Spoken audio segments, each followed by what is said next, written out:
অভ্যুত্থানের পরেও এই ফ্যাসিস্ট হাসিনার জাতীয় সংসদ রয়ে গেছে। তাই আমরা ঘোষণা করছি যে আজ দুপুর ৩টার মধ্যে এই ফ্যাসিস্ট হাসিনার যে জাতীয় সংসদ, সেই সংসদের বিলুপ্তি ঘোষণা করতে হবে। যদি আজ বিকাল ৩টার মধ্যে এই জাতীয় সংসদের বিলুপ্তির ঘোষণা না আসে, তবে আমরা কঠোর কর্মসূচি দিতে বাধ্য থাকব।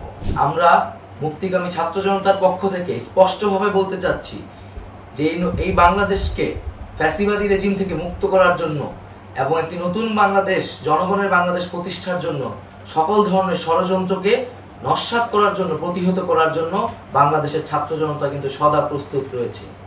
আমরা দেখতে পাচ্ছি নানান জায়গায় লুটপাট, সহিংসতা এবং সাম্প্রদায়িক হামলার মতো ন্যাক্কারজনক ঘটনা ঘটছে। আমরা এর তীব্র নিন্দা জানাচ্ছি এবং আমরা মুক্তিকামী ছাত্র জনতার প্রতি আহ্বান জানাচ্ছি যে এই ধরনের ঘটনাকে প্রতিহত করার জন্য আমাদেরকে প্রস্তুত থাকতে হবে, আমাদেরকে দায়িত্ব নিতে হবে।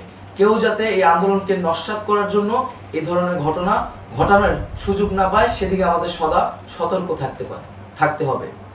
আমরা আরো দেখতে পাচ্ছি যে রাষ্ট্রপতি গতকাল বলেছিলেন যে অনতিবিলম্বে তিনি জাতীয় সংসদ বিলুপ্ত করবেন, কিন্তু আমরা এখনো দেখছি যে একটি অভ্যুত্থানের পরেও এই ফ্যাসিস্ট হাসিনার জাতীয় সংসদ রয়ে গেছে।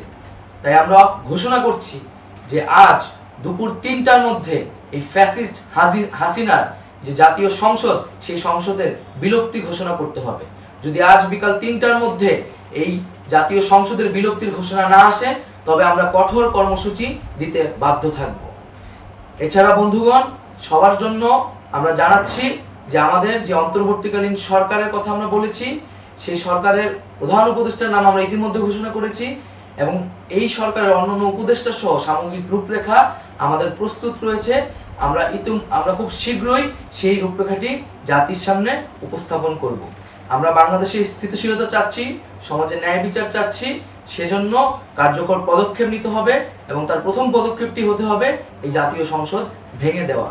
এবং সবার প্রতি আহ্বান থাকবে, আপনারা শান্তিপূর্ণভাবে অবস্থান রাখুন, শান্তিপূর্ণভাবে এবং অহিংসভাবে, এবং সকল পরিকল্পনাকে, ষড়যন্ত্রকে নস্যাৎ করার জন্য সদা সতর্ক থাকুন।